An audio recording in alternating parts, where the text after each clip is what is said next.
जय हिंद दोस्तों।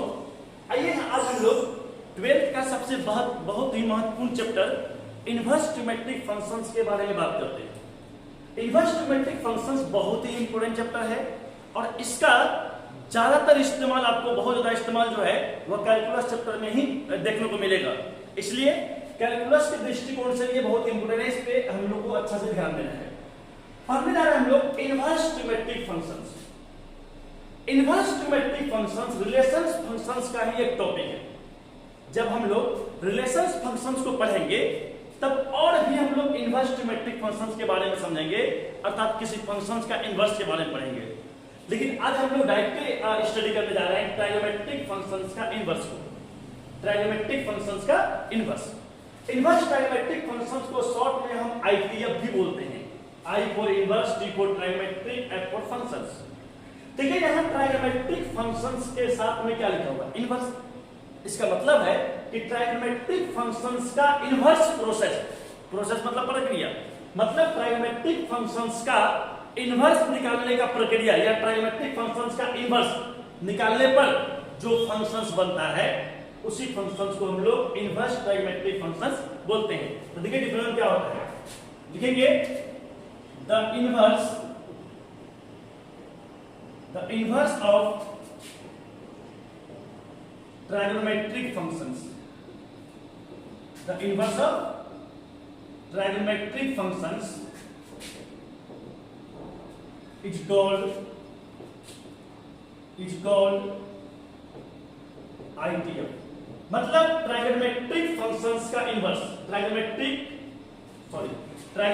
फंक्शंस का इनवर्स को कहा जाता है इनवर्स ट्राइगोमेट्रिक फंक्शंस। ट्राइगोमेट्रिक फंक्शंस का इनवर्स इज कॉल्ड मतलब को कहा जाता है इनवर्स ट्राइगोमेट्रिक फंक्शंस। तो हिंदी में इसको लिखेंगे टीएफ का इनवर्स। टीएफ समझ गए ना, ट्राइगोमेट्रिक फंक्शंस। टीएफ का इनवर्स को आईटीएफ कहा जाता है, एकदम शॉर्ट कोड। अब समझिए कि टीएफ का इनवर्स, किसी भी फंक्शंस का हम लोग इनवर्स कैसे निकालते हैं। बड़ा सिंपल टेक्निक है कि अगर आपको किसी फंक्शंस का इनवर्स निकालना है, कुछ नहीं करना है, उस फंक्शंस को एक साइड से दूसरे साइड भेज दीजिए। किसी भी फंक्शंस को जब हम एक साइड से दूसरे साइड भेजते हैं तो जो नया फंक्शंस बनता है वही उस फंक्शंस का इनवर्स कहलाता है। सपोज कीजिए कि साइन मेरा बाएं साइड में है, अगर हम साइन को उधर भेज देंगे तो साइन का इनवर्स मिल जाएगा। अगर लॉग इधर बाएं साइड में है, अगर लॉग को हम दायां साइड भेज देंगे तो लॉग का इनवर्स जाएगा। तो किसी भी फंक्शंस का इनवर्स प्राप्त करना बिल्कुल आसान है, बस उस फंक्शन को दूसरे साइड में भेज देना है। सही है। जैसे देखिए अब आते हैं, मान लीजिए लेट y बराबर sin थीटा है। y बराबर क्या है? sin theta. ये sin थीटा आपका ट्राइगोमेट्रिक फंक्शन है। देन मतलब अब बताइए sin थीटा बराबर क्या है? y। इसको हम लोग ऐसे भी लिख सकते हैं ना, sin थीटा को पहले y को बाद में। तो हमने क्या किया, इस थीटा को रख लिया। हमने कहा फंक्शंस को भेजना है, फंक्शंस के साथ में जो रहेगा उसको नहीं भेजना है। तो हमको इनवर्स निकालना किसका? ट्राइगोमेट्रिक फंक्शंस का। तो यहां ट्राइगोमेट्रिक फंक्शंस को है sin, तो sin को उधर भेजेंगे हम लोग। हमने क्या कर लिया, थीटा को रख लिया। अब sin को उधर भेज दिया तो यही sin उधर जाके sin पर ऐसा हो जाता है। ये इनवर्स का सिंबल हो गया। इनवर्स का सिंबल -1, किसी फंक्शन के साथ -1 लगा देना उसका इनवर्स को रिप्रेजेंट करता है। तो देखिए हमने थीटा को रख लिया और साइन को उधर भेजा, साइन इनवर्स बन गया। और इधर पहले से कौन था? y। ये y के साथ चिपक जाएगा साइन इनवर्स y। इसको हम लोग पढ़ते हैं साइन इनवर्स y, या शॉर्ट में आर्क साइन y भी पढ़ते हैं लोग। साइन इनवर्स y को हम लोग क्या पढ़ते हैं? इसको हम लोग आर्क साइन y भी पढ़ते हैं, या इसको हम लोग साइन इनवर्स y भी पढ़ सकते हैं। अब जरा ध्यान दीजिए इसको, यहां पर जो आपको साइन दिख रहा है ये आपका टीएफ है। क्या है? टीएफ मतलब ट्राइगोमेट्रिक फंक्शन। हमने कहा था ट्राइगोमेट्रिक फंक्शन के जस्ट बगल में जो भी होता है वो एंगल होता है। क्या होता है? एंगल होता है। और ट्राइगोमेट्रिक फंक्शन के बगल में एंगल है, और एंगल रखने पर जो मान निकलता है, जैसे सपोज कीजिए मेरे पास यहाँ साइन 30 डिग्री है, तो देखिए यहाँ पे साइन 30 डिग्री, तो साइन टीएफ हो गया, 30 डिग्री एंगल हो गया, तो साइन 30 डिग्री का मान कितना हो गया? 1/2। तो देखिए जब टीएफ के साथ हम एंगल रखते हैं तो कुछ न कुछ मान आया ना, कुछ मान आया ना। तो बस इसी मान को, जैसे यहाँ 1/2 आया ना, तो इसी मान को हम लोग यहाँ y मानेंगे। तो जो मान आता है उसको हम लोग आर्क लेंथ बोलते हैं। आर्क लेंथ क्या बोलते हैं हम लोग? Arc length. Arc LENGTH, arc length. सही है। अब ये हुआ कुछ नहीं है। अब सपोज कीजिए कि राम इस जगह बैठा हुआ है और इस जगह श्याम बैठा हुआ है। श्याम है। हमने क्या किया कि राम के जगह पे उठा के श्याम को बैठा दिया और श्याम के जगह पे उठा के राम को बैठा दिया। तो हमने स्थान परिवर्तन कर दिया। जहां राम था वहां श्याम ला दिया, जहां श्याम था वहां राम ला दिया। तो क्या स्थान परिवर्तन करने से क्या अब राम श्याम बन जाएगा, मतलब नाम भी बदल जाएगा? नहीं समझ में बात को। मेरा कनेक्ट सेंस है। मान लीजिए हम अमित सर हैं, हम यहाँ पढ़ा रहे हैं। अब मेरे स्थान पे कोई दूसरा पढ़ाने आ जाए तो क्या वो भी अमित सर बन जाएगा? नहीं। स्थान बदलने से नाम में कोई परिवर्तन नहीं होता है। तो देखिए यहाँ टीएफ के बगल में कौन था? थीटा। और बाहर में कौन था? वाई। और यहाँ देखिए बाहर में कौन है? थीटा। अंदर में कौन है? वाई। यहाँ अंदर में थीटा है, बाहर में वाई है, और यहाँ अंदर में वाई है और बाहर में थीटा है। तो देखिए स्थान तो बदल रहा है। तो क्या स्थान बदलेगा तो नाम बदलेगा? नाम बिल्कुल नहीं बदलता है। तो देखिए यहाँ वाई क्या था? Arc length. तो यहाँ भी वाई आर्क लेंथ ही रहेगा, उसका नाम में कोई परिवर्तन नहीं होगा। नाम में कोई परिवर्तन नहीं होगा। अब देखिए थीटा है। थीटा पहले यहाँ क्या था? एंगल। वो आज भी एंगल ही रहेगा, लेकिन ध्यान रहे इस एंगल को हम लोग रेडियन में लिखते हैं। पता है ना, रेडियन और डिग्री। इस एंगल को हम लोग किस में लेंगे? रेडियन में लेंगे। ठीक है। अच्छा, यहां साइन टीएफ था। अब जो साइन पर इनवर्स लग गया, इनवर्स लगा ना, इनवर्स लगने के बाद जो ये फंक्शन बना, इसी का नाम कहलाता है आईटीएफ। इसी का नाम क्या कहलाता है? आईटीएफ। टीएफ अभी हमने साइन का निकाला है इनवर्स, वैसे कॉस का निकलेगा, वैसे टेन का निकलेगा, वैसे कोट का निकलेगा, वैसे सेक का निकलेगा। मतलब जितना टीएफ होता है उतना ही आपका आईटीएफ होगा। सही है? ठीक है, इसको उतार लीजिए। चलिए अब हम लोग देखते हैं कि अगर यहां पे cos थीटा बराबर y हो जाए तो बताइए थीटा बराबर क्या होगा? थीटा बराबर लेंगे, cos उधर भेज देंगे, वही cos इनवर्स y। क्या पढ़ेंगे इसको? बोलिए। cos इनवर्स y या आर्क cos y। सही है। और भी टेन का निकाल सकते हैं आप, कोट का वैसे निकाल सकते हैं, सेक का वैसे निकाल सकते हैं, छलों का वैसे निकाल सकते हैं। अब यहां गौर से देखिए कि cos को उधर भेज क्या बन गया? cos inverse. ठीक उसी प्रकार से cos इनवर्स इधर लाएंगे, cos बन जाएगा। मतलब स्पष्ट है कि अगर टीएफ को इधर भेजेंगे दायां साइड तो वो आईटीएफ बन जाएगा। ध्यान देना इस बात को। टीएफ को उधर भेज देंगे तो टीएफ पर इनवर्स लग जाएगा, और फिर आईटीएफ को इधर लाएंगे तो वो टीएफ बन जाएगा। मतलब आईटीएफ को जब दूसरी तरफ भेजेंगे तो इनवर्स खत्म हो जाएगा। जैसे एग्जांपल देखिए, एग्जांपल नंबर 1।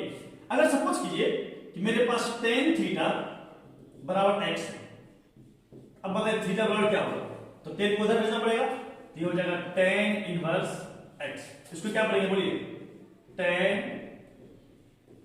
इनवर्स x या आर्क tan x। अब जरा धीरे ध्यान से, टीएफ है ना, तो टीएफ उधर जाएगा, आईटीएफ बन गया। अब इसको देखिए, मान लीजिए मेरे पास sec इनवर्स x बराबर थीटा है। अब पहले बताइए कि यहां पे x के बगल में sec इनवर्स है या sec है?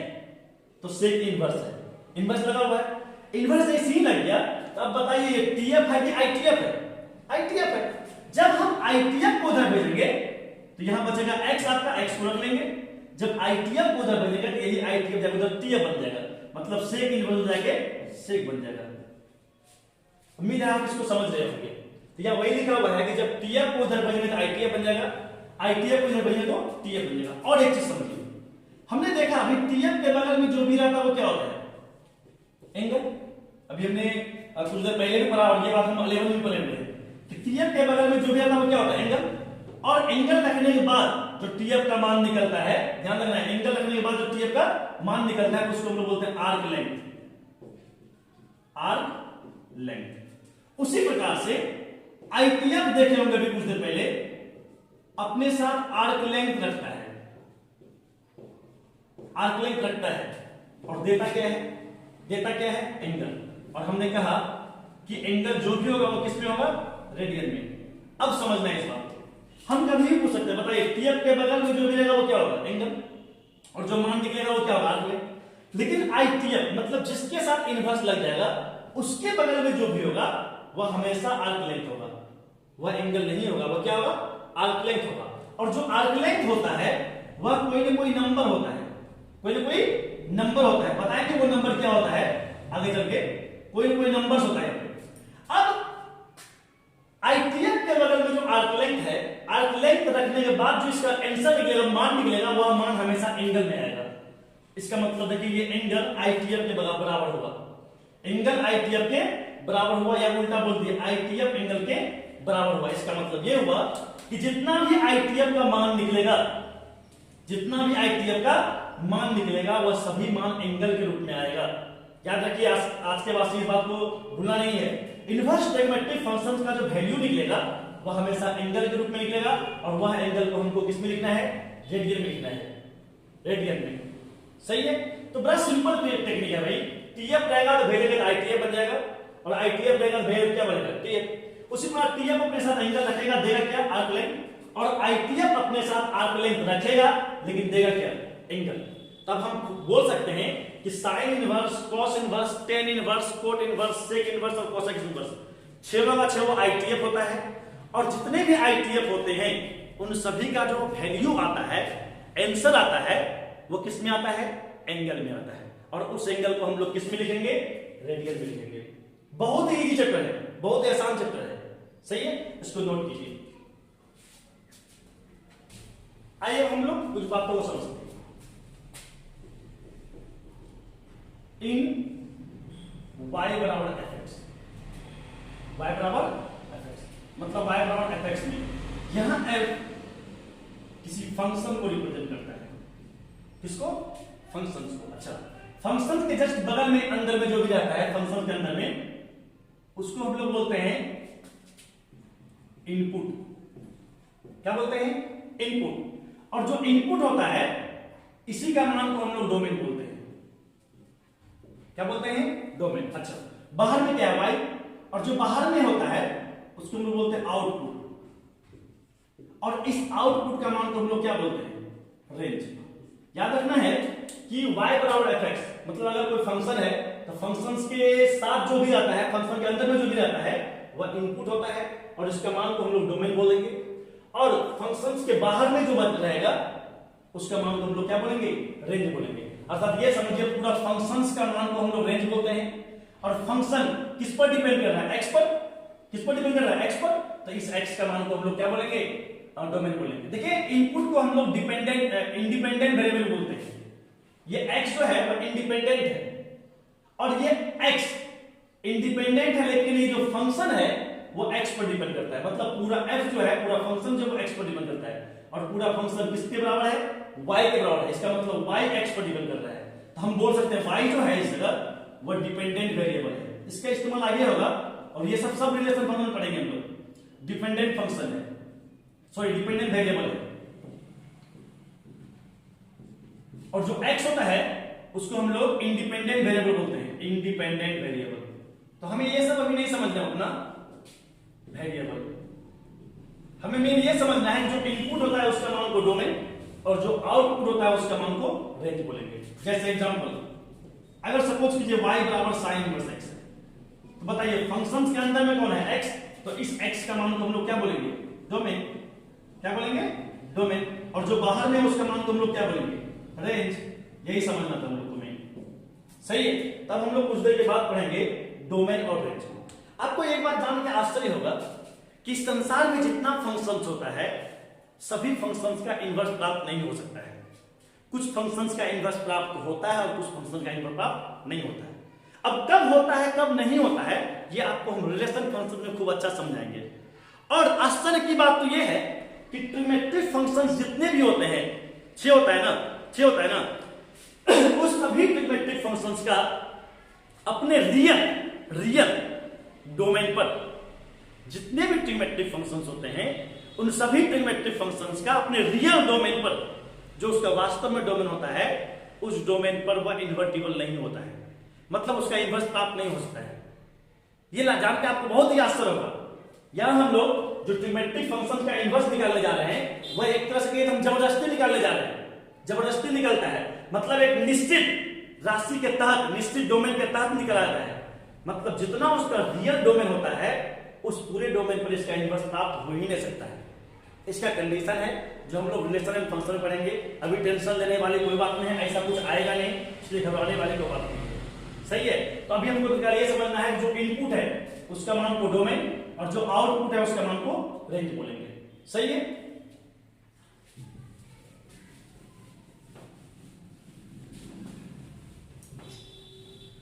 अब आते हैं हम लोग हेडलाइंस में। डोमेन एंड रेंज, ये बहुत ही महत्वपूर्ण टॉपिक है। मतलब समझिए तो आईटीएफ का मेन टॉपिक अब यही शुरू हुआ, अभी तक तो बकवास था, इंट्रोडक्शन था। डोमेन और रेंज, रेंज को हम लोग यहां प्रिंसिपल वैल्यू ब्रांच भी बोलते हैं। प्रिंसिपल वैल्यू ब्रांच मतलब डोमेन एंड रेंज, रेंज को याद रखें इस जगह में, मतलब आईटीएफ में हम लोग प्रिंसिपल वैल्यू ब्रांच बोलते हैं, प्रिंसिपल वैल्यू ब्रांच। हाँ, domain and range of ITF, मतलब शॉर्टकट में कहा जाए तो आईटीएफ का domain and range, domain and range. देखिए इधर मेरा आईटीएफ है, यहां पे लिखेंगे हम लोग डोमेन और हम लोग यहां लिखेंगे रेंज। रेंज को हम लोग क्या बोलते हैं? Principal value. शॉर्ट में आप यही लिख सकते हैं, कोई दिक्कत नहीं। प्रिंसिपल वैल्यू ब्रांच लिखना कोई जरूरी नहीं है, शॉर्ट में आपको प्रिंसिपल वैल्यू लिखिए। अब देखिए इस जगह आईटीएफ 6 होते हैं ना, जैसे टीएफ 6 होता है वैसे आईटीएफ भी 6 होता है। ठीक है। अब पहला पढ़ने जा रहे हैं तो पहला है y बराबर साइन इनवर्स x। डोमेन किसका वैल्यू होता है? x का, और रेंज किसका वैल्यू? y का। तो यहां जो भी लिखेंगे हम लोग वो x का वैल्यू होगा और यहां जो भी लिखेंगे वो y का वैल्यू होगा। नंबर 2 में आते हैं हम लोग cos इनवर्स x। नंबर 3 में आते हैं हम लोग tan इनवर्स x। नंबर 4 में आएंगे हम लोग cot इनवर्स x। सही है। इस पर और दो बचा, उसके बाद इसको मिटाने बाद लिख देंगे हम। ध्यान देना y बराबर साइन इनवर्स x। यहां जो x का वैल्यू होता है, x का वैल्यू वो हम -1 से लेकर 1 तक ही ले सकते हैं।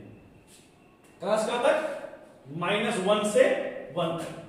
यहां x के जब आपको पहले से पता होगा कि साइन का जो वैल्यू होता है वो -1 से 1 तक ही होता है, -1 से 1 तक ही होता है। इसलिए x की जब हम -1 से 1 तक ही लिखते हैं। सही है। और इसी बात को हम लोग ऐसे भी लिखते हैं, ऐसे पढ़ाया गया आपको इंटरवल में। इंटरवल याद है कि नहीं? अच्छा याद है, हम कुछ देर बाद समझा देंगे। यहां पे x का वैल्यू -1 से 1 तक होता है और इसी चीज को हम ऐसे भी लिख सकते हैं। अच्छा y का वैल्यू, ये जो y का वैल्यू होता है वो -π/2 से +π/2 होता है। मतलब π/2 का मतलब 90 डिग्री, मतलब -90 डिग्री से +90 डिग्री तक होता है। या इसको हम लोग ऐसे भी लिखते हैं -π/2 या -π/2 से बड़ा, π/2 या π/2 से छोटा। दोनों में कोई अंतर नहीं है, दोनों में कोई अंतर नहीं है। अच्छा cos इनवर्स x, यहां पे जो x का वैल्यू होगा वो -1 से 1 तक ही होगा, -1 से 1 तक ही होगा। याद कीजिए आपने पढ़ा हुआ है कि cos का वैल्यू भी -1 से 1 तक ही होता है। इसलिए cos इनवर्स के साथ जो आर्क लेंथ होगा उसका वैल्यू -1 से 1 तक होगा, लेकिन इसका जो रेंज होगा वो होगा 0 से π तक। 0 से π तक का मतलब 0 भी होगा, 0 से बड़ा भी होगा, π भी होगा और π से छोटा होगा। π का मतलब 180 डिग्री। इसी बात को हम लोग ऐसे भी लिखते हैं, 0 या 0 से बड़ा, π या π से छोटा, दोनों सेम बात होगा। अच्छा यहां पे आता है x। यहां x में कोई भी रियल नंबर हो सकता है। याद कीजिए 10 का वैल्यू कोई भी रियल नंबर हो सकता है, लेकिन y का जो वैल्यू होगा वो -π/2 और π/2 के बीच होगा। याद कीजिए ये ओपन इंटरवल है, ये ओपन इंटरवल, छोटी ब्रैकेट है ना, ये ओपन इंटरवल। कौन सा इंटरवल? Open interval. जब ये क्लोज इंटरवल है, क्लोज में क्या होता है? ये भी आता है, ये भी आता है और बीच का भी आता है। लेकिन ओपन में क्या आता है? ये और ये नहीं आता है, खाली बीच का आता है। इसको हम लोग ऐसे भी लिखते हैं, ध्यान देना है। माइनस पाई बाई 2 इसमें बराबर है ना, इसमें बराबर है ना, बस इसमें खाली बराबर नहीं होता है, माइनस पाई बाई 2 से बड़ा होगा और पाई बाई 2 से छोटा होगा। अच्छा कॉट इनवर्स एक्स में यहां भी एक्स कोई भी रियल नंबर हो सकता है, कोई भी रियल नंबर हो सकता है, लेकिन y का जो वैल्यू होगा वह 0 और पाई के बीच होगा, 0 और पाई के बीच होगा, 0 नहीं होगा, पाई भी नहीं होगा, बल्कि 0 और पाई के बीच होगा। इसी बात को हम लोग ऐसे भी लिखते हैं, 0 से बड़ा और पाई से छोटा। चाहे इसको याद किए, चाहे इसको याद किए, चाहे इसको याद किए, चाहे इसको याद किए, चाहे इसको याद किए, चाहे इसको याद किए, चाहे इसको याद किए, चाहे इसको याद किए, जिस बच्चा को जो बच्चा इंटरवल पहले से पढ़े हुए हैं उसको कहीं कोई दिक्कत नहीं होगा, और जो इंटरवल नहीं पढ़े हुए हैं उसको भी हम इसके बाद समझा देंगे इंटरवल को, ठीक है। इसे टेंशन लेने वाली कोई बात नहीं है, इसको नोट कर लीजिए। आइए हम लोग नेक्स्ट को देखते हैं। नेक्स्ट है y बराबर कोसेक इनवर्स x, y बराबर कोसेक इनवर्स x। देखिए यहां जो x का वैल्यू होता है वह सभी रियल नंबर होता है, A to Z real number होगा, जितना रियल नंबर होता है वो सब होता है, सही है। लेकिन वह रियल नंबर जो -1 और 1 के बीच में आता है उसको नहीं लेना है, घटाना का मतलब हटा देना है। मतलब यहां पे x के लिए में दुनिया का वह सभी संख्या होगा, दुनिया का वो सभी संख्या होगा जो -1 और 1 के बीच में नहीं आता होगा। मतलब इसका कोसेक इनवर्स और सेक इनवर्स, ध्यान दीजिए हम दोनों एक साथ समझाते हैं। जो कोसेक इनवर्स का होता है वही सेक इनवर्स का होता है।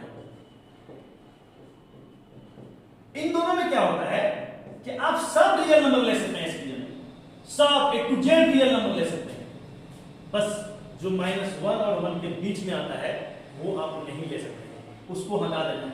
घटाना का मतलब हटाना, मतलब हम -1 भी ले सकते हैं, 1 भी ले सकते हैं, 2, 3, 20, 22 लाख करोड़ सब ले सकते हैं, लेकिन लेना किसको नहीं है, जो -1 और 1 के बीच में आता है।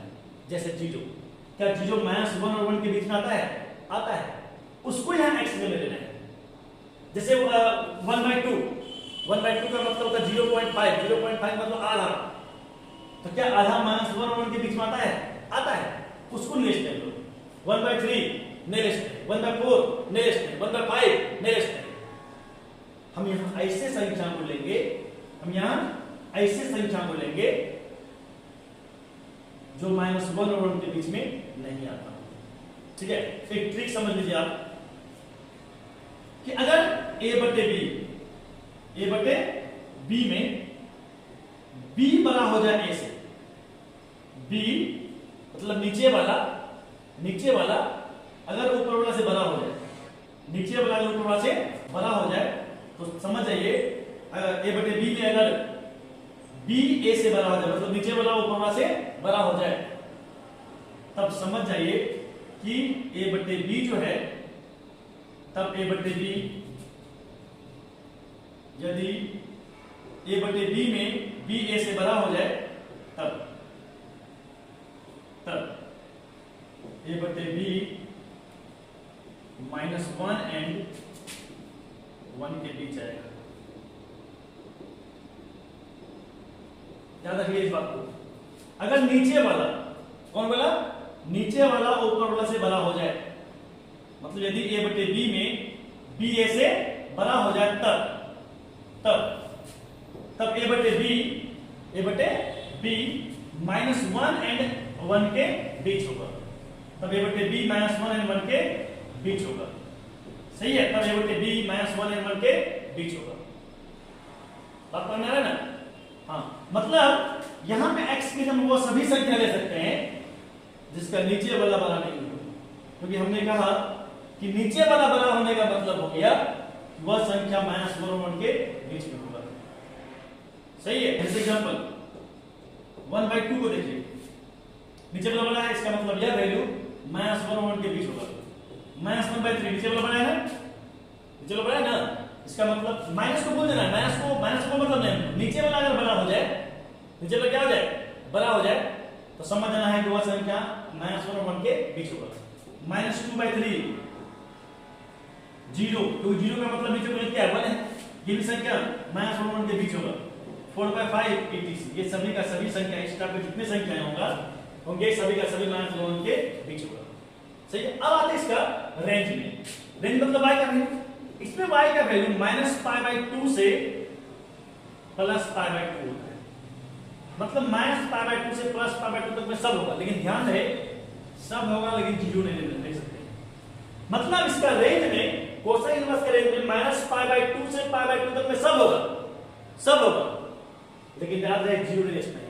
अर्थात इसको तो ऐसे लिखते हैं या ऐसे लिखते हैं -π/2 या π/2 से बड़ा, सॉरी -π/2 या -π/2 से बड़ा, π/2 या π/2 से छोटा, लेकिन याद रहे y is not equal to 0, y 0 नहीं हो सकता है। इसमें आ जाइए, यहां पे y की जब 0 से लेकर पाई तक में सब होगा, लेकिन π/2 नहीं होगा।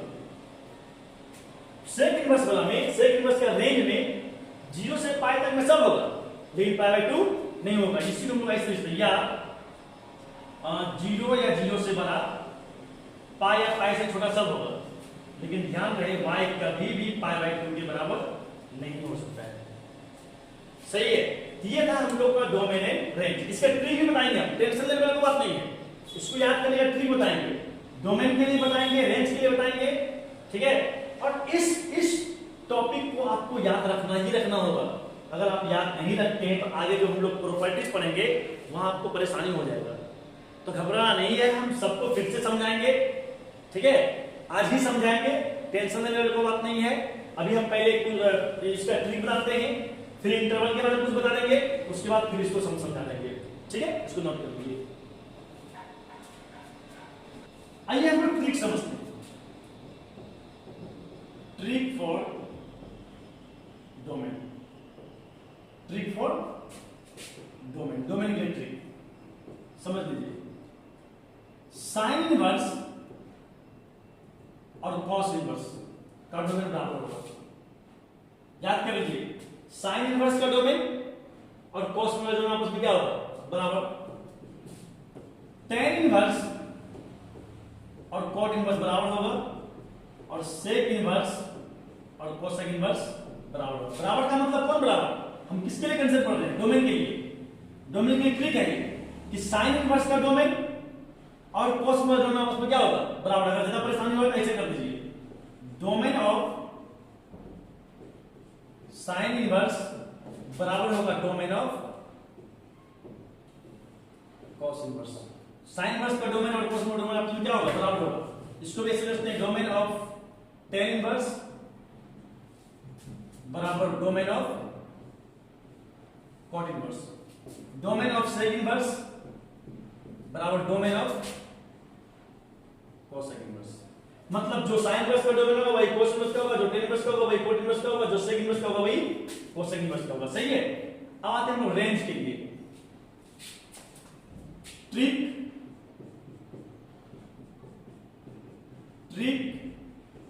For range, trick for range.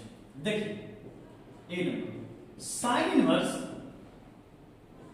Ten inverse and cosec inverse, इन तीनों में -π/2 और π/2 ही आएगा। याद कर लीजिए इस बात को। साइन इनवर्स, टेन इनवर्स और कोसेक इनवर्स में -π/2 और π/2 ही आएगा, अदर कुछ नहीं आएगा। बड़ा सिंपल टेक्निक है, बस ये तीनों में -π/2 और π/2 आएगा। बस इसके साथ ओपन इंटरवल होता है या क्लोज इंटरवल होता है, वो आपको याद रखना है। अच्छा, कॉस इनवर्स, सेक इनवर्स और cot inverse. Cos inverse, cot inverse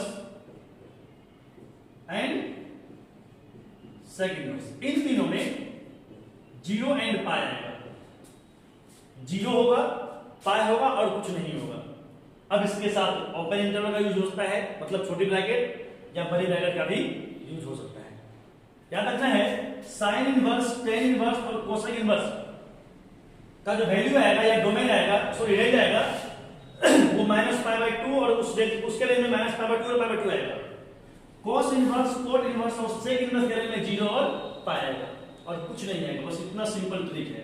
अब इसको एक से दो बार, 3 बार पढ़िएगा तो प्रॉब्लम वो आपको समझ में आने लगेगा। हाँ, कुछ बच्चा को परेशानी हो रहा होगा इंटरवल में, तो आइए थोड़ा बहुत इंटरवल हम समझाते हैं। आइए इंटरवल के बारे में।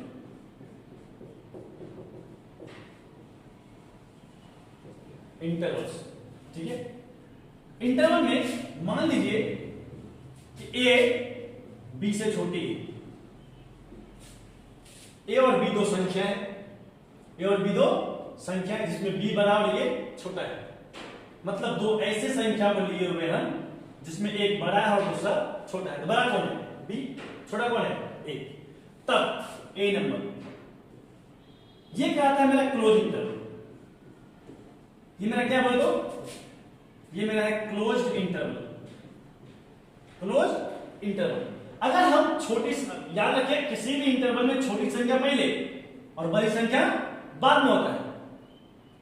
ये इंटरवल बन गया और इंटरवल में हम लोग बड़े ब्रैकेट का इस्तेमाल किए, और जब इंटरवल में बड़े ब्रैकेट का इस्तेमाल करेंगे तो वैसे इंटरवल का नाम क्या होता है? Close interval. इसका मतलब होता है कि इस इंटरवल में ए है, अच्छा बी भी है और बीच का भी है, मतलब समझने को इसकी जब क्या बोल रहे हैं। जैसे एग्जांपल, अगर सपोज कि 3 to 5 डाल दिया होगा, इसका मतलब इस पूरा इंटरवल में 3 भी है, 5 भी है, और 3 और 5 के बीच का भी संख्या इसमें आ रहा है। मतलब क्या इसमें 3 है? हाँ है। 5 है? हाँ है। 4 है? हाँ 4 भी है, क्योंकि 3 और 5 के बीच में आ रहा है 4। मतलब पहला होगा, दूसरा होगा, उसके बीच में जितनी संख्या होगा सब होगा। क्या इस इंटरवल में 2 होगा? नहीं होगा, क्योंकि हमने क्या कहा कि 3 हो सकता है, 5 हो सकता है, उसके बीच का हो सकता है। क्या 2, 3 और 5 के बीच क्या है? नहीं है, इसलिए 2 नहीं होगा। 10 होगा? नहीं, 10 नहीं होगा। तो हमने कहा 3 हो सकता है, 5 हो सकता है, उसके बीच क्या होता है, और 10 इसके बीच में नहीं आता है। 20 होगा? नहीं होगा। 3.1, हाँ 3.1 होगा, क्योंकि 3.1 3 और 5 के बीच है। तो वही कहा हमने कि इस इंटरवल का मतलब होता है कि इसमें ए भी होगा, बी भी होगा, और ए और बी के बीच में होता है जितना होता है सब होगा। ठीक है। अब देखिए इसी बात को यहां अगर ऐसे लिख दिया जाए, इसका मतलब होता है कि इस इंटरवल का एक एलिमेंट है, ये एलिमेंट को दिखाता है, एक सदस्य को दिखाता है। कहता है कि इस इंटरवल का एक सदस्य है कौन? x, अर्थात इस इंटरवल का एक एलिमेंट है x। इसका मतलब इस इंटरवल में जो जो एलिमेंट है उन्हीं में से कोई ना कोई x है। तो इसमें कौन कौन है? बोले a है, इसका मतलब ये x a भी हो सकता है। इसमें कौन है? b है, इसका मतलब ये x b भी हो सकता है। और इसमें कौन है? a और b के बीच क्या है? इसका मतलब ये x a और b के बीच भी हो सकता है। तो इसी बात को हम लिखते हैं, इसका मतलब ये x जो होगा वह a के बराबर भी हो सकता है, ये बराबर को दिखाता है, और a से बड़ा भी हो सकता है, b के बराबर और b से छोटा भी हो सकता है। इसका मतलब होता है x a के बराबर या a से बड़ा, b के बराबर या b से छोटा। इसका मतलब याद रखना है x a के बराबर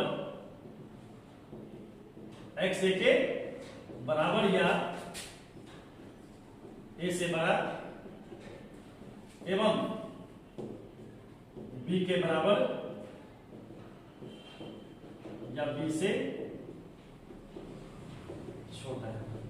देखिए ऑफलाइन के दौरान पढ़ाने में तो ऑनलाइन में मजा नहीं आता है ना, क्योंकि ऑफलाइन हम लोग का हैबिट है और ऑनलाइन हम लोग का हैबिट है नहीं। उतना मजा हमको भी नहीं आ रहा है, लेकिन क्या करें, मजबूरी है, पढ़ाना पड़ रहा है। तो टेंशन लेना है। इसके बाद बहुत जल्द डिजिटल बोर्ड से पढ़ाना शुरू कर देंगे, 1 सप्ताह के बाद। तब तक कष्ट से इसको पढ़ना है।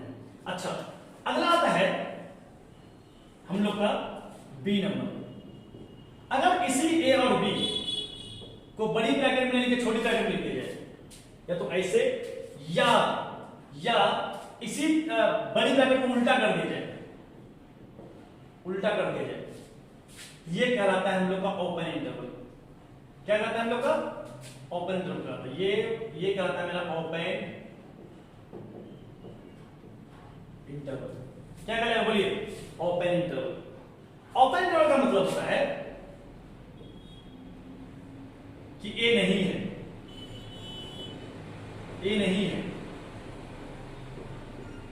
बी भी नहीं है, और बीच का याद रखिए, बीच का हमेशा होता है, बीच का है। बीच का है, यानी कि लिखा था बीच का नहीं है, बीच का भी है, बीच का भी है, मतलब ए भी था, बी भी था और बीच का भी था। लेकिन इसमें क्या है कि अगर ओपन आ जाए, मतलब छोटी ब्रैकेट या बड़े ब्रैकेट उल्टा के लिख दिया जाए, तो जिसके साथ छोटी ब्रैकेट आएगा, देखिए ए के बगल में भी छोटी ब्रैकेट है, बी के बगल में छोटी ब्रैकेट है, जिसके साथ भी छोटी ब्रैकेट आ जाएगा, समझना वो नहीं आएगा, वो नहीं होगा, वो नहीं होगा, याद रखना है। इसका मतलब है कि इस पूरा इंटरवल में, पूरा सेट में, पूरा खानदान में ए नहीं है, बी भी नहीं है, क्योंकि बी के साथ छोटी ब्रैकेट है, और इसके बीच का भी, बीच का तो हमेशा रहेगा, और इसके बीच का है। अब देखिए यहीं पे, अगर यहां पे x अगर ओपन इंटरवल ए बी का एलिमेंट हो जाए, तो बाबू x जो है वह इसी का एलिमेंट है, इसी परिवार में x सदस्य है। इसका मतलब इस परिवार में जो जो एलिमेंट है उन्हीं में से कोई x है। इसमें कौन a है? नहीं है। b है? नहीं है। इसका मतलब ये x a के बराबर और b के बराबर नहीं होगा। तो क्या होगा?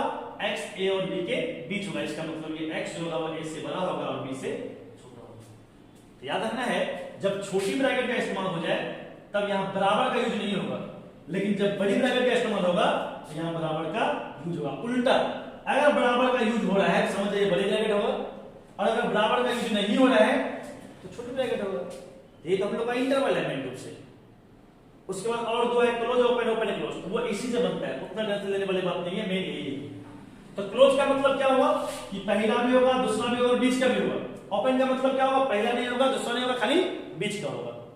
तो क्या अब आप समझ सकते हैं कि -π/2 और π/2 के साथ अगर क्लोज डालें इसका मतलब क्या होगा? इसका मतलब -π/2 भी होगा, π/2 भी होगा और उसके बीच का भी होगा। और याद रखिए π/2 का मतलब 90 होता है, तो आप इसको ऐसे याद कर सकते हैं, -90 भी होगा, 90 भी होगा और उसके बीच का भी होगा। ठीक है, लेकिन यहीं पे अगर ओपन इंटरवल डाल दिया जाए ऐसे, इसका मतलब हुआ -90 नहीं होगा, 90 भी नहीं होगा, खाली बीच का होगा। क्या समझ में आ रहा है बात? बिल्कुल समझ में आ रही है। ठीक है, इसको नोट कीजिए।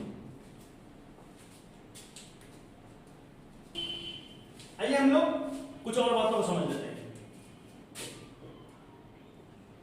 अगर आपने अभी कुछ देर पहले पढ़ा था कि -π/2 ऐसा, और यहां हमने डाल दिया था ऐसे,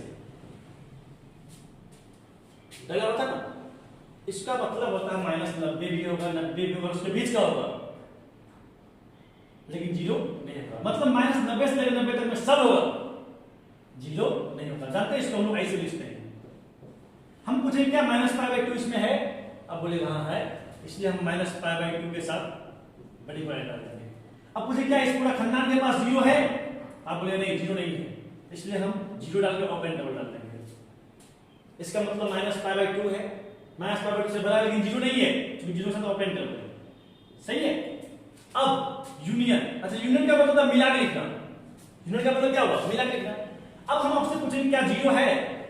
आप बोलिएगा जीरो नहीं है, इसलिए जीरो नहीं है, इसलिए ओपन डबल। हम पूछे क्या इसमें 90 है? बोले हाँ 90 तो है, तो 90 सब ऐसे डाल देंगे, ऐसे 90 है, इसका मतलब 90 से बड़े पहले। ये दोनों में कोई अंतर नहीं है, ये दोनों में कोई अंतर नहीं होगा। इसका मतलब -π/2 है, -π/2 से बड़ा है, लेकिन जीरो नहीं है, बल्कि जीरो से छोटा है। फिर आगे जीरो नहीं है, बल्कि जीरो से बड़ा है, कहां तक? π/2 तक। ये दोनों में कोई अंतर नहीं है। इसी प्रकार से अगर जीरो से लेकर π तक है और यहां ऐसे डाल दिया जाए, इसका मतलब आप ये कहना चाह रहे हैं, आप ये कहना चाह रहे हैं कि जीरो से लेकर π तक में सब है, लेकिन π/2 नहीं है। तो क्या जीरो है? बोलिएगा हाँ जीरो है। क्या हम नहीं π/2 है? नहीं, तो π/2 के साथ ओपन इंटरवल। फिर यूनियन, क्या इसमें π/2 है? तो नहीं है, तो π/2 के साथ ओपन इंटरवल। ठीक है, और यहां पर क्या है? पाई तो है, तो पाई के साथ क्लोज। मतलब जो नहीं है, जो नहीं है, जो नहीं है उसको लेके हम इंटरवल के रूप में लिख सकते हैं, उसको भी हम इंटरवल में शामिल कर सकते हैं। लेकिन ध्यान दें, जो नहीं है उसके साथ ओपन इंटरवल यूज करना होगा। इसका मतलब जीरो से लेकर पाई तक में सब होगा, लेकिन π/2 के साथ ओपन इंटरवल है ना, इसलिए π/2 नहीं होगा। अच्छा, कुछ देर पहले पढ़े हम लोग x belongs to all real number, लेकिन -1 और 1 के बीच नहीं होगा। यही पढ़े हम लोग, सभी रियल नंबर होगा, लेकिन -1 और 1 के बीच का नहीं होगा। अभी बताइए कौन नहीं होगा? तो -1 और 1 के बीच का नहीं होगा, तो खाली बीचे का नहीं होगा ना, इसका मतलब -1 तो हो सकता है। हाँ हो सकता है, क्योंकि हमने कहा -1 और 1 के बीच का नहीं होना चाहिए। -1 हो सकता है, अच्छा -1 हो सकता है, -1 से छोटा भी हो सकता है, अरे बीच का नहीं होना चाहिए ना। हाँ बीच का नहीं होना चाहिए, -1 और 1 के बीच का नहीं होना चाहिए। -1 हो सकता है, -1 छोटा हो सकता है, इसका मतलब ये x -1 भी हो सकता है और -1 से छोटा भी हो सकता है। -1 हो सकता है, -1 से छोटा भी हो सकता है, या 1 या 1 से बड़ा हो सकता है। ये दोनों सेम बात हो गया। अगर x रियल नंबर है और उस रियल नंबर में -1 और 1 के बीच का नहीं आ रहा है, तो खाली बीच का नहीं आ रहा है ना, तो हम भी वहां लिख सकते हैं इसको कि x का मान -1 हो सकता है और -1 से छोटा हो सकता है।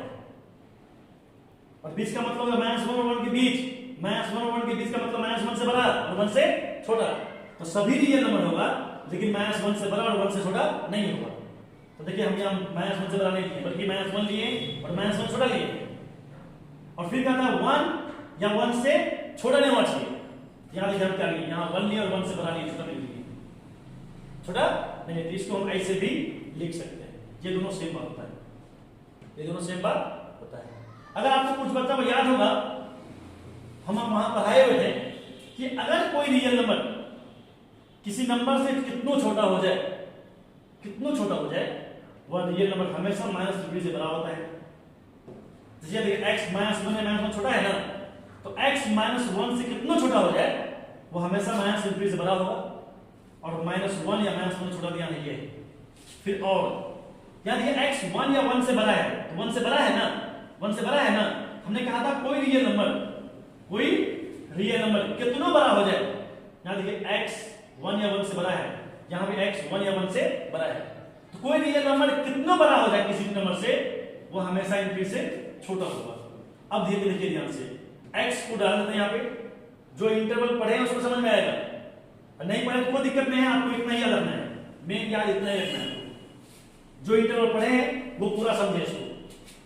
x बीच में x बिलोंग्स टू -∞ और यहाँ -1 है, तो देखिए -1 ∞ के साथ देखिए खाली बड़ा है ना, तो खाली बड़ा है इसलिए ओपन इंटरवल, और यहाँ देखिए इस -1 के साथ बड़ा बराबर दोनों है ना, हमने कहा था जब बड़ा बराबर रहेगा तो बड़ी ब्रैकेट इस्तेमाल करना है, सही है। अच्छा, और का और फिर देखिए x बिलोंग्स टू, यहाँ 1 के साथ देखिए बड़ा बराबर दोनों है ना, तो बड़ी ब्रैकेट, और इनफिनिटी के साथ देखिए खाली छोटा है बराबर नहीं है, इसलिए ओपन इंटरवल। अब देखिए इसी पूरा खानदान को हम एक साथ करते हैं, x बिलोंग्स टू, यहाँ भी x बिलोंग्स टू, यहाँ भी मने मन सोचिए, हम इसको कॉमन निकाल लिए, सोचिए ट्रिक है ये, x बिलोंग्स को मने मन से कॉमन निकाल लिए। अब बताइए यहाँ क्या बचा आपके पास, -∞ -1, और का मतलब यूनियन होता है, हम सेट थ्योरी पढ़ाए हुए हैं, और का मतलब यूनियन। अब देखिए x बिलोंग्स तो बाहर निकाले ना, तो यहाँ बच गया 1 से लेकर इनफिनिटी। इस ये और ये तीनों सेम होता है, तीनों सेम होता है। कभी कभी ऑब्जेक्टिव में ऐसा रहेगा, कभी कभी ऐसा रहता है, कभी कभी ऐसा भी रहता है। अब जो इसको समझ पाएगा उससे बनेगा, और जो नहीं पढ़े हुए हैं कोई दिक्कत नहीं, जब हम इंटरवल पढ़ाएंगे ऑफलाइन में, ठीक है, या रिलेशन फंक्शन पढ़ाएंगे तो हम आपको बता देंगे, सही है। तो याद रखना है, हम फिर से रिवाइज करवाते हैं। हमको आईटीएफ का डोमेन और रेंज नेक्स्ट क्लास में बिल्कुल याद चाहिए। हम डोमेन रेंज को फिर से याद करवाते हैं कि साइन इनवर्स का डोमेन होता है -1 से 1 तक, और रेंज होता है -π/2 से π/2 तक। कोस इनवर्स का डोमेन होता है -1 से 1 तक, और रेंज होता है 0 से लेकर π तक। टेन इनवर्स का रेंज होता है कोई भी डोमेन होता है, कोई भी रियल नंबर, टेन इनवर्स का डोमेन कोई भी रियल नंबर होता है, लेकिन रेंज -π/2 और π/2 के बीच होता है, इसीलिए वहां छोटी ब्रैकेट डाला हो गया होगा। कोड इनवर्स का डोमेन कोई भी रियल नंबर होता है, लेकिन रेंज हमेशा 0 और π के बीच होगा। सेक इनवर्स का डोमेन सभी रियल नंबर होगा, लेकिन -1 और 1 के बीच का नहीं होगा, लेकिन रेंज सेक इनवर्स का ना, पहले कोसाइन इनवर्स आते हैं। कोसाइन इनवर्स का डोमेन सभी रियल नंबर होगा, लेकिन -1 और 1 के बीच का नहीं होगा, और रेंज -π/2 से लेकर π/2 तक में सब होगा, लेकिन 0 नहीं होगा। सेक इनवर्स का क्या होता है कि सेक इनवर्स में 0 से लेकर सेक इनवर्स का जो डोमेन है वो सभी रियल नंबर होगा, लेकिन -1 और 1 के बीच का नहीं होगा, और रेंज जो होता है वह माइनस 0 से लेकर पाई तक में सब होगा, लेकिन पाई बाय 2 नहीं होगा। सही है, इसको याद कर लेना नेक्स्ट क्लास, इसको नोट कर लीजिए। थोड़ा सा दो चार पॉइंट बचा हुआ है, हम लिखा हैं उसको। आइए हम लोग समझते हैं क्या बचा हुआ है। Sine inverse, cos inverse, tan inverse, cot inverse, cosec inverse, sec inverse, ये सभी का सभी आईटीएफ कहलाता है। सभी का सभी आईटीएफ कहलाता है। और ये आईटीएफ का जो वैल्यू आएगा, आईटीएफ का जो वैल्यू आएगा वह एंगल के फॉर्म में आएगा, और वह एंगल किसमें रहेगा? रेडियन में। याद रहेगा? बोलिए, इन सबों को हम लोग क्या बोलते हैं? आईटीएफ। और आईटीएफ का जो मान आएगा वो किसमें आएगा? एंगल में आएगा। अर्थात जितना भी आईटीएफ होता है वह एंगल ही होता है। क्या होता है? एंगल। अच्छा देखिए, साइन पाई बाय 4 बराबर कितना होता है? 1/2। साइन पाई बाय 4 बराबर कितना होता है? 1/2। ये टीएफ है, ये एंगल है, और ये आर्क लेंथ है। इसलिए जब साइन को उधर भेजेंगे, बोले साइन को उधर भेजेंगे तो साइन इनवर्स बनेगा। बोलिए बोलिए मत। अभी हमने कहा टीएफ को उधर भेजने पर आईटीएफ बनता है, तो हम क्या किए? पाई बाय 4 को रख लिए, पाई बाय 4 को रख लिए, और साइन को उठा उधर भेज दिए, तो साइन इनवर्स बन गया। और इधर पहले से 1/2 था, 1/2 डाल दिए। अब इसको खाली सीधा कर दीजिए, इसलिए साइन इनवर्स 1/2 बराबर कितना हो गया? Pi by 4। बहुत सिंपल है। अब देखिए, cos pi by 3, pi by 3 मतलब हो गया 60 डिग्री, और cos 60 डिग्री का मान कितना होता है? 1/2। इसलिए cos को उधर भेज दीजिए, पाई बाय 3 बच गया इधर, और cos हो जाएगा, cos इनवर्स बन गया 1/2। इसलिए cos इनवर्स 1/2 का मान हो गया पाई बाय 3। देखिए यहां भी इनवर्स लगा हुआ है, इसका आंसर देखिए एंगल में आ गया। यहां भी इनवर्स लिखा हुआ है, लगा हुआ है, इसका मतलब इसका एंगल आंसर एंगल में आ गया। अब इसको हमको याद कैसे करना है? याद करना बिल्कुल आसान है, इसका मान निकालना बिल्कुल आसान है। साइन इनवर्स के साथ क्या? 1/2। साइन के साथ क्या है? 1/2। खाली मन मन सोच लीजिए कि साइन में कितना का मान 1/2 होता है। तो 45 डिग्री, 45 डिग्री हम लोग रेडियन में क्या लेते हैं? पाई बाय 4, तो पाई बाय 4 आंसर हो गया। याद है cos इनवर्स के साथ क्या है? 1/2। तो cos में कितना का मान 1/2 होता है? 60 डिग्री, तो 60 डिग्री में क्या लेते हैं? Pi by 3, pi by 3 answer हो गया। अब डायरेक्ट आप निकाल सकते हैं। अगर यहाँ tan इनवर्स 1 डाला हुआ है, आप ही बताइए tan में कितना का मान होता है? 45 डिग्री, और 45 डिग्री आप लोग क्या लिखते हैं? पाई बाय 4 हो गया आंसर। अगर यहीं पे cos इनवर्स √3/2 डाला है, तो बताइए cos में कितना का मान √3/2 होता है? 30 डिग्री, और 30 डिग्री आप लोग क्या लिखते हैं? Pi by 6। अब यहीं पे डाल दिया sin इनवर्स √3/2, तो बताइए sin में कितना का मान √3/2 होता है? 60 डिग्री, और 60 डिग्री आप लोग क्या लिखते हैं? पाई बाय 3 आंसर हो गया। बहुत ही आसान है, बहुत ही आसान है। ठीक है, तो आज आप लोग यही रहने दीजिए, इतना तैयारी कीजिए, डोमेन और रेंज को याद कर लीजिए, और टीएफ का जो एंगल पर वैल्यू होता है वो याद कर लीजिए, ताकि ये सब बनाने में आपको बहुत आसानी होगा, और आईटीएफ बहुत इंटरेस्ट के साथ खत्म हो जाएगा। लेकिन याद है डोमेन रेंज याद कर लीजिए। ठीक है, आज यहीं तक रह लीजिए। धन्यवाद।